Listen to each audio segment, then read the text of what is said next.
Bismillahirrahmanirrahim. Assalamualaikum warahmatullahi wabarakatuh. Perkenalkan, saya Fatimatuz Zahroh, mahasiswa PPG Prajabatan tahun 2023 di Universitas Jember pada gelombang pertama. Pada video kali ini, saya akan membahas kampanye praktik baik yang saya lakukan untuk memenuhi tugas ujian akhir semester mata kuliah Perspektif Sosiokultural dalam Pendidikan Indonesia. Di sini, kampanye praktik baik yang saya lakukan adalah menerapkan scaffolding pada Zone of Proximal Development atau ZPD dengan metode to stay to stray dalam memenuhi kebutuhan belajar peserta didik di kelas 9A SMP Negeri 1 Jember. Kegiatan ini saya lakukan ketika saya mendapat tugas PPL pertama. Nah, sebelumnya kita akan membahas apa yang dimaksud dengan Zone of Proximal Development atau ZPD ini. Zone of Proximal Development atau ZPD dapat diartikan sebagai area di mana seorang siswa dapat belajar dengan efektif dengan bimbingan atau bantuan dari guru maupun sesama siswa yang lebih berpengalaman. Dalam ZPD, siswa berada di titik di mana mereka dapat mengatasi tugas atau konsep baru dengan bantuan, namun tidak dapat melakukannya sepenuhnya sendiri. Nah, selanjutnya kita akan membahas implementasi metode to stay to stray dalam mendukung penerapan pembelajaran scaffolding. Sebelum itu, kita bahas terlebih dahulu apa pembelajaran scaffolding. Nah, pembelajaran scaffolding ini adalah pembelajaran yang mengacu pada strategi atau pendekatan pengajaran di mana seorang guru atau orang yang lebih berpengalaman memberikan dukungan terstruktur kepada siswa sesuai dengan kemampuan mereka saat itu. Nah, metode pembelajaran to stay to stray ini adalah salah satu metode yang dapat diterapkan untuk mendukung penerapan scaffolding. Nah, metode ini melibatkan siswa dalam bekerja sama dalam kelompok kecil untuk menyelesaikan tugas-tugas yang telah diberikan dalam proses pembelajaran. Melalui kerjasama ini sehingga akhirnya siswa dapat saling membantu dan belajar dari satu sama lain. Selanjutnya, bagaimana metode to stay to stray ini dapat mendukung penerapan pembelajaran scaffolding? Untuk yang pertama, metode to stay to stray ini dapat memberikan kesempatan bagi siswa untuk bertukar ide dan berbagi pengetahuan dengan teman sebayanya. Untuk yang kedua, metode to stay to stray ini dapat mendorong siswa untuk saling membantu dan juga mendukung satu sama lain. Karena pembelajaran akan dibuat seperti kelompok-kelompok. Dan yang terakhir, metode to stay to stray ini dapat menciptakan lingkungan pembelajaran yang positif, kondusif, dan juga interaktif selama pembelajaran berlangsung.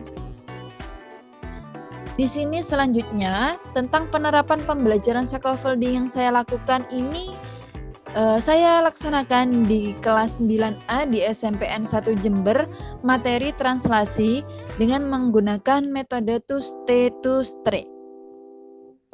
Nah, pada awalnya saya membagi siswa dengan beberapa kelompok disesuaikan dengan tingkat kemampuan peserta didik. Jadi ada 3 macam kelompok, ada tingkat tinggi, tingkat sedang, dan juga tingkat rendah. Pada awal pembelajaran, saya akan memberikan bimbingan atau scaffolding yang lebih banyak kepada siswa pada mulanya. Selanjutnya, saya akan memberikan petunjuk atau arahan yang lebih spesifik pada mulanya.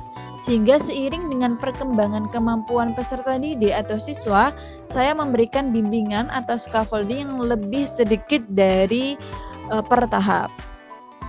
Nah, di sini untuk penjelasan kegiatan pembelajarannya, saya menerapkan pembelajaran di luar kelas. Jadi nanti mereka dibagi beberapa kelompok itu. Untuk yang pertama, saya memberikan tugas kepada siswa untuk menerjemahkan gambar dalam bentuk teks. Selanjutnya, siswa akan bekerja sama dalam kelompoknya masing-masing untuk menyelesaikan tugas. Dan 2 siswa dari setiap kelompok pergi ke kelompok lain untuk membantu siswa menyelesaikan tugas. Selanjutnya, dua siswa yang baru datang kembali ke kelompok mereka untuk berbagi informasi dengan teman sembayanya. Jadi nanti ada 4 anggota kelompok, yang 2 kelompok akan pergi ke kelompok lain. Jadi masing-masing kelompok mengutus 2 anggota untuk mencari informasi dari kelompok lain, sehingga nanti 2 kelompok yang tetap di tempat akan juga memberikan informasi kepada kelompok lain yang bertamu pada kelompok tersebut, sehingga nanti setelah semuanya selesai, ada beberapa ronde, akhirnya 2 anggota kelompok yang pergi mencari informasi ini kembali ke kelompoknya masing-masing untuk menyampaikan informasi yang mereka dapatkan untuk menyelesaikan tugas yang telah diberikan. Nah, hasil baik yang saya capai selama menerapkan pembelajaran ini, yang pertama di sini sudah terlihat dalam video, kita akan berfokus pada partisipasi siswa selama pembelajaran. Nah, hasil yang dicapai yang pertama, adanya peningkatan partisipasi siswa dalam diskusi kelompok sehingga terlihat siswa lebih aktif. Yang kedua, adanya peningkatan partisipasi siswa dalam menjawab pertanyaan guru.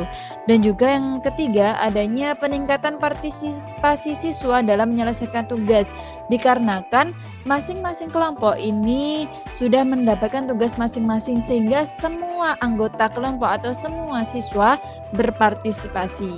Dan yang terakhir, adanya peningkatan partisipasi siswa dalam mengajukan pertanyaan.